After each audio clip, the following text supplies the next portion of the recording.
ओम शांति। 17 जुलाई 2025 की साकार मुरली है।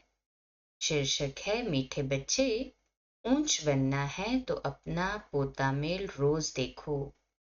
कोई भी कर्मेंद्रिय धोखा न दे। आंखें बहुत धोखेबाज है, इनसे संभाल करो। प्रश्न, सबसे बुरी आदत कौन सी है, उनसे बचने का उपाय क्या है? उत्तर, सबसे बुरी आदत है जबान का स्वाद। कोई अच्छी चीज देखी तो छिपा कर खा लेंगे। छिपाना अर्थात चोरी। चोरी रूपी माया भी बहुतों को नाक कान से पकड़ लेती है। इससे बचने का साधन, जब भी कहाँ बुद्धि जाए तो खुद ही खुद को सजा दो। बुरी आदतों को निकालने के लिए अपने आप को खूब फटकार लगाओ। ओम शांति। आत्माभिमानी होकर बैठे हो? है हाँ जी बाबा। हर एक बात अपने आप से पूछनी होती है। हम आत्म अभिमानी हो बैठे हैं और बाप को याद कर रहे हैं। गाया हुआ भी है शिव शक्ति पांडव सेना। ये शिव बाबा की सेना बैठी है ना। उस जिस्मानी सेना में सिर्फ जवान होते हैं, बूढ़े व बच्चे आदि नहीं। इस सेना में तो बूढ़े बच्चे जवान आदि सब बैठे हैं। ये है माया पर जीत पाने के लिए सेना। हर एक को माया पर जीत पाकर बाप से बेहद का वर्षा लेना है। बच्चे जानते हैं माया बड़ी प्रबल है। कर्मेंद्रियां ही सबसे जास्ती धोखा देती है। चार्ट में ये भी लिखो कि आज कौन सी कर्मेंद्र ने धोखा दिया। आज फलानी को देखा तो दिल हुई इनको हाथ लगाए, यह करे। बहुत नुकसान करती है। बाबा कहते हैं आंखें ही क्रिमिनल आय का ही प्रतीक बनती है और आंखें ही सिविल आय। आत्मा अभिमानी होकर बैठेंगे, आत्मा को देखेंगे तो नुकसान नहीं करेगी। तो हर एक कर्मेंद्रिय देखो, कौन सी कर्मेंद्रिय बहुत नुकसान करती है। सूरदास का भी इस पर मिसाल देते हैं। अपनी जांच रखनी चाहिए। आंखें बहुत धोखा देने वाली है। अच्छे अच्छे बच्चों को भी माया धोखा दे देती है। कल सर्विस अच्छी करते हैं परंतु आंखें धोखा देती है। इस पर बड़ी जांच रखनी होती है, क्योंकि दुश्मन है ना, हमारे पद को भ्रष्ट कर देती है। जो सेंसिबल बच्चे हैं उन्हों को अच्छी रीति नोट करना चाहिए। डायरी पॉकेट में पड़ी हो। जैसे भक्ति मार्ग में बुद्धि और तरफ भागती है तो अपने को चुटकी काटते हैं। तुमको भी सजा देनी चाहिए। बड़ी खबरदारी रखनी चाहिए। कर्मेंद्रिय धोखा तो नहीं देती, किनारा कर लेना चाहिए। खड़ा होकर देखना भी नहीं चाहिए। स्त्री पुरुष का ही बहुत हंगामा है। देखने से काम विकार की दृष्टि जाती है। इसलिए सन्यासी लोग आंखें बंद करके बैठते हैं। कोई कोई सन्यासी तो स्त्री को पीठ देकर बैठते हैं। उन सन्यासियों आदि को क्या मिलता है?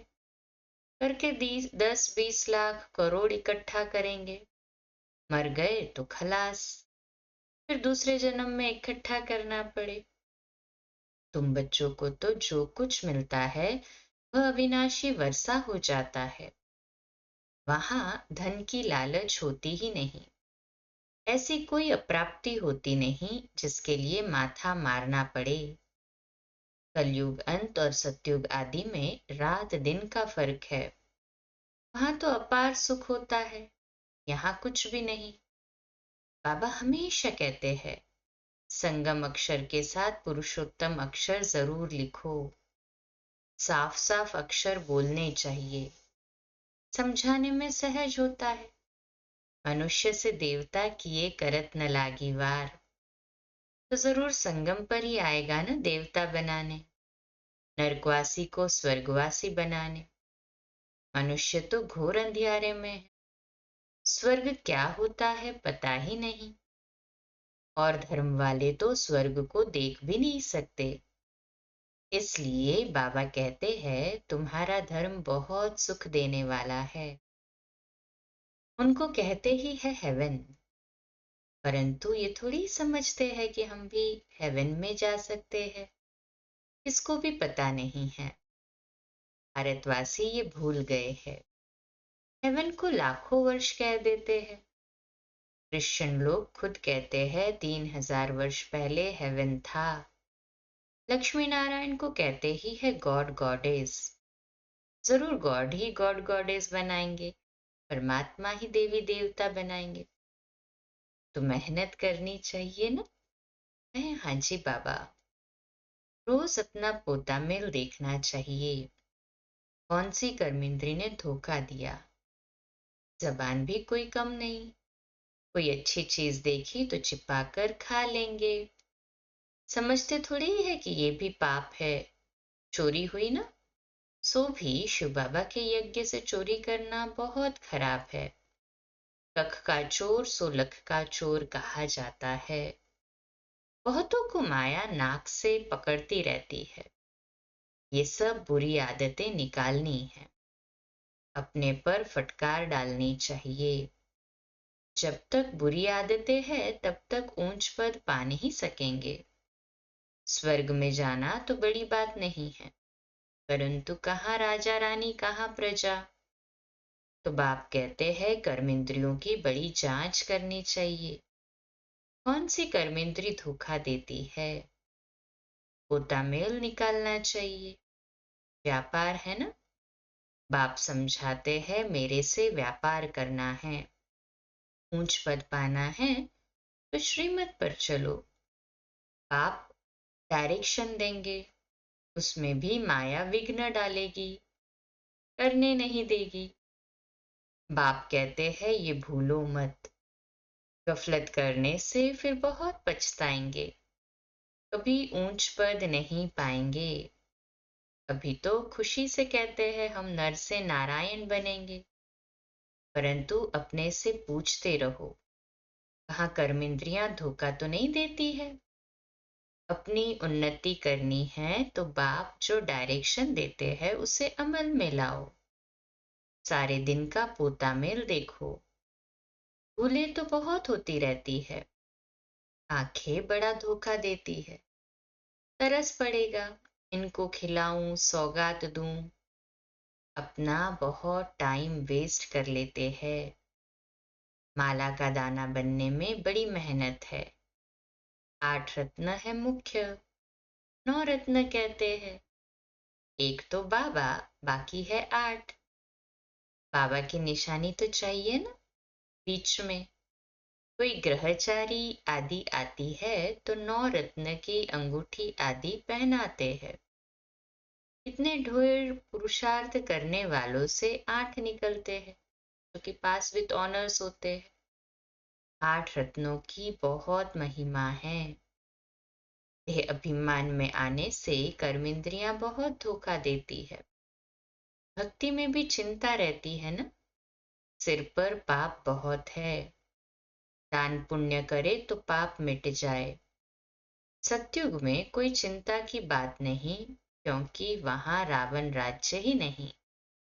वहां भी ऐसी बातें हो फिर तो नर्क और स्वर्ग में कुछ फर्क ही न रहे। तुमको इतना ऊंच पद पाने के लिए भगवान बैठ पढ़ाते हैं। बाबा याद नहीं पड़ता है। अच्छा, पढ़ाने वाला टीचर तो याद पड़े। अच्छा, भला ये याद करो कि हमारा ये भी बाबा, ये एक ही बाबा सतगुरु है। मनुष्यों ने आसुरी मत पर बाप का कितना तिरस्कार किया है। बाप अब सब पर उपकार करते हैं। तुम बच्चों को भी उपकार करना चाहिए। किसी पर भी अपकार नहीं, कुदृष्टि भी नहीं। अपना ही नुकसान करते हैं। वह वाइब्रेशन फिर दूसरों पर भी असर करता है। बाप कहते हैं बहुत बड़ी मंजिल है। रोज अपना पोता मेल देखो। कोई विकर्म तो नहीं बनाया। ये है ही विकर्मी दुनिया, विकर्मी संवत। विक्रमाजित देवताओं के संबंध का कोई को पता नहीं। बाप समझाते हैं विक्रमाजित संवत को 5000 वर्ष हुए, फिर बाद में विक्रम संवत शुरू होता है। राजाएं भी विक्रम ही करते रहते हैं। तब बाप कहते हैं, कर्म अकर्म विकर्म की गति मैं तुमको समझाता हूँ। रावण राज्य में तुम्हारे कर्म विकर्म बन जाते हैं। सतयुग में कर्म अकर्म होते हैं, कर्म बनता नहीं। वहां विकार का नाम ही नहीं। ये ज्ञान का तीसरा नेत्र अभी तुमको मिला है। अभी तुम बच्चे बाप के द्वारा त्रिनेत्री त्रिकालदर्शी बने हो। मनुष्य कोई बना न सके, तुमको बनाने वाला है बाप। पहले जब आस्तिक हो तब त्रिनेत्री त्रिकालदर्शी बने। सारा ड्रामा का राज बुद्धि में है। मूल वतन, सूक्ष्म वतन, 84 का चक्र सब बुद्धि में है। फिर पीछे और धर्म आते हैं, वृद्धि को पाते रहते हैं। उन धर्म स्थापकों को गुरु नहीं कहेंगे। सर्व की सद्गति करने वाला सद्गति न करने वाला सद्गुरु तो एक ही है ना, कहे हाँ जी बाबा। बाकी वह कोई सद्गति करने थोड़ी आते हैं, वह धर्म स्थापक है। क्राइस्ट को याद करने से सद्गति थोड़ी होगी, विकर्म विनाश थोड़े ही होंगे, कुछ भी नहीं। उन सबको भक्ति की लाइन में कहा जाएगा। ज्ञान की लाइन में सिर्फ तुम हो, तुम पंडे हो। सबको शांति धाम सुख धाम का रास्ता बताते हो। बाप भी लिबरेटर गाइड है। उस बाप को याद करने से ही विकर्म विनाश होंगे। अभी तुम बच्चे अपने विकर्म विनाश करने का पुरुषार्थ कर रहे हो, तो तुम्हें ध्यान रखना है कि एक तरफ पुरुषार्थ, दूसरे तरफ विकर्म न होता रहे। पुरुषार्थ के साथ साथ विकर्म भी किया तो 100 गुना हो जाएगा। जितना हो सके उतना विकर्म न करो, नहीं तो एडिशन भी होगा, नाम भी बदनाम करेंगे। जबकि जानते हो भगवान हमको पढ़ाते हैं, तो फिर कोई विकर्म नहीं करना चाहिए। छोटी चोरी या बड़ी चोरी पाप तो हो जाता है ना। ये आंखें बड़ा धोखा देती है। बाप बच्चों की चलन से समझ जाते हैं। कभी ख्याल भी न आए कि ये हमारी स्त्री है। हम ब्रह्मा कुमार कुमारी है, शिव बाबा के पोत्रे हैं। हमने बाबा से प्रतिज्ञा की है, राखी बांधी, फिर आंखें क्यों धोखा देती है? याद के बल से कोई भी कर्मेंद्रियों के धोखे से छूट सकते हो। बड़ी मेहनत चाहिए। बाप के डायरेक्शन पर अमल कर चार्ट लिखो। स्त्री पुरुष भी आपस में यही बातें करो। हम तो बाबा से पूरा वर्षा लेंगे, टीचर से पूरा पढ़ेंगे। ऐसी टीचर कभी मिल न सके जो बेहद की नॉलेज दे। लक्ष्मी नारायण ही नहीं जानते तो उनके पिछाड़ी आने वाले कैसे जान सकते हैं? बाप कहते हैं, ये सृष्टि के आदि मध्य अंत का ज्ञान सिर्फ तुम जानते हो संगम पर। बाबा बहुत समझाते हैं, ये करो ऐसे करो, फिर यहां से उठे तो खलास। ये नहीं समझते कि शिव बाबा हमको कहते हैं।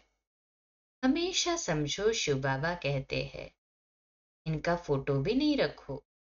ये रथ तो लोन लिया है, ये भी पुरुषार्थी है।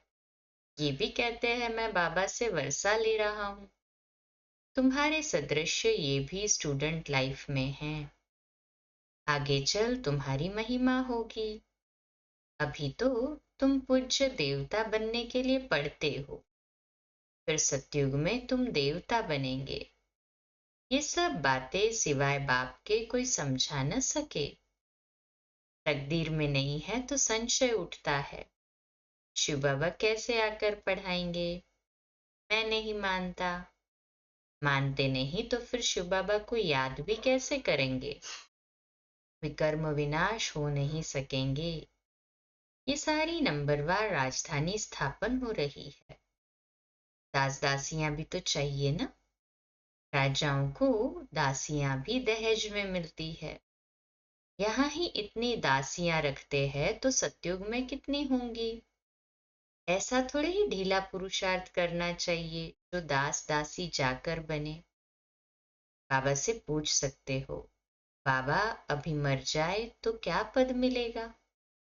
बाबा झट बता देंगे, अपना पोता मेल आपे ही देखो। अंत में नंबरवार कर्मातीत अवस्था हो जानी है। ये है सच्ची कमाई। उस कमाई में रात दिन इतना बिजी रहते हैं। सट्टे वाले जो होते हैं वो एक हाथ से खाना खाते हैं, दूसरे हाथ से फोन पर कारोबार चलाते रहते हैं। अब बताओ ऐसे आदमी ज्ञान में चल सकेंगे? कहते हैं हमको फुर्सत का। अरे सच्ची राजाई मिलती है। बाप को सिर्फ याद करो तो विकर्म विनाश होंगे। अष्ट देवता आदि को भी याद करते हैं ना। उनकी याद से तो कुछ भी मिलता नहीं। बाबा बार बार हर एक बात पर समझाते रहते हैं। जो फिर ऐसी कोई न कहे कि फलानी बात पर तो समझाया ही नहीं। तुम बच्चों को पैगाम भी सबको देना है। एरोप्लेन से भी पर्चे गिराने लिए कोशिश करनी चाहिए। उसमें लिखो शिव बाबा ऐसे कहते हैं। ब्रह्मा भी शिव बाबा का बच्चा है।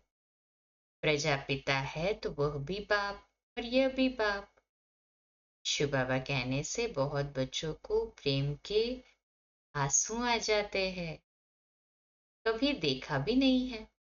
दिखते हैं बाबा, कब आकर आपसे मिलेंगे? बाबा बंधन से छुड़ाओ।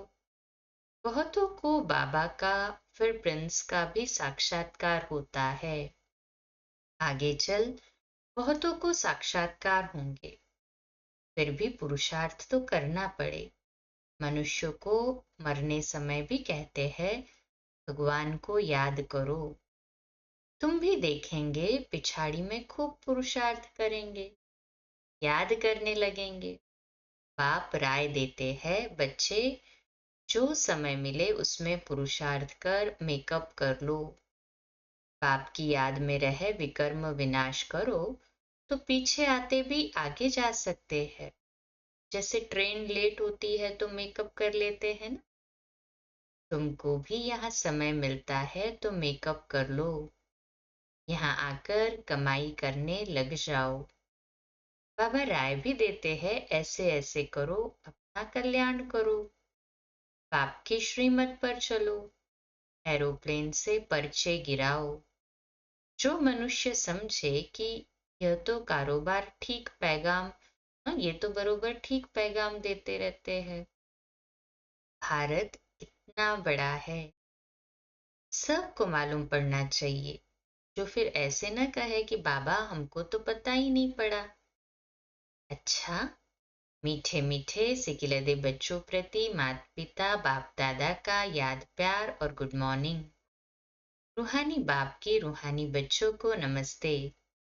हम रूहानी बच्चों के रूहानी बाप दादा को याद प्यार गुड मॉर्निंग और नमस्ते।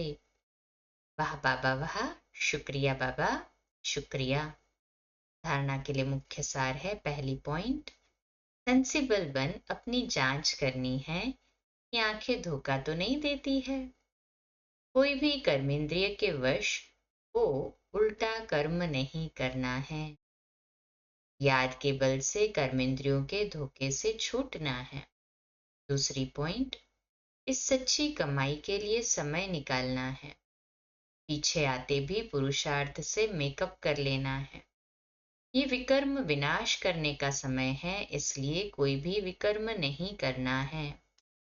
आज का मीठा वरदान, बालक सो मालिक के पाठ द्वारा निरहंकारी और निराकारी भव। आज का सुमान है, मैं निरहंकारी और निराकारी आत्मा हूँ। विश्लेषण। बालक बनना अर्थात खुद के जीवन का परिवर्तन होना। कोई कितने भी बड़े देश का मालिक हो, धन व परिवार का मालिक हो, लेकिन बाप के आगे सब बालक है। तुम ब्राह्मण बच्चे भी बालक बनते हो तो बेफिक्र बादशाह और भविष्य में विश्व के मालिक बनते हो। बालक सो मालिक हूँ, ये स्मृति सदा निरअहंकारी निराकारी स्थिति का अनुभव कराती। बालक अर्थात बच्चा बनना, माना माया से बच जाना। स्लोगन है प्रसन्नता ही ब्राह्मण जीवन की पर्सनैलिटी है, तो सदा प्रसन्न चित्र हो। व्यक्ति इशारा। संकल्पों की शक्ति जमा कर श्रेष्ठ सेवा के निमित्त बनने का। जो कार्य आज के अनेक पद्मापति जो कार्य आज के अनेक पदमपति नहीं कर सकते हैं, वह आपका एक संकल्प आत्मा को पद्मा पदमपति बना सकता है। इसलिए श्रेष्ठ संकल्प की शक्ति जमा करो। श्रेष्ठ संकल्प की शक्ति को ऐसा स्वच्छ बनाओ जो जरा भी व्यर्थ की अस्वच्छता भी न हो, तब यह शक्ति कमाल के कार्य करेगी। आज का होमवर्क है, आज तीसरा दिन होमवर्क का। तो गुण है हर आत्मा को शांति की अनुभूति कराने वाली शांति की देवी व देव हूँ। शक्ति है शांत स्वरूप में बैठ शांति के देवता देवी बन शांति की शक्ति का सहयोग दान देकर शांति की शक्ति का सहयोग देकर सर्व भक्त आत्माओं को सुख शांति से भरपूर कर रही हूँ। चारों तरफ शांति की सकाश फैल रही है। अच्छा, ओम शांति। कम बोलो, धीरे बोलो, मीठा बोलो, सत्य बोलो, सोच समझकर बोलो। निमित्त भाव, निर्माण भाव, निर्मल वाणी। आज का नया दिन आप सभी को मुबारक हो, मुबारक हो, मुबारक हो। शुभ दिवस। ओम शांति।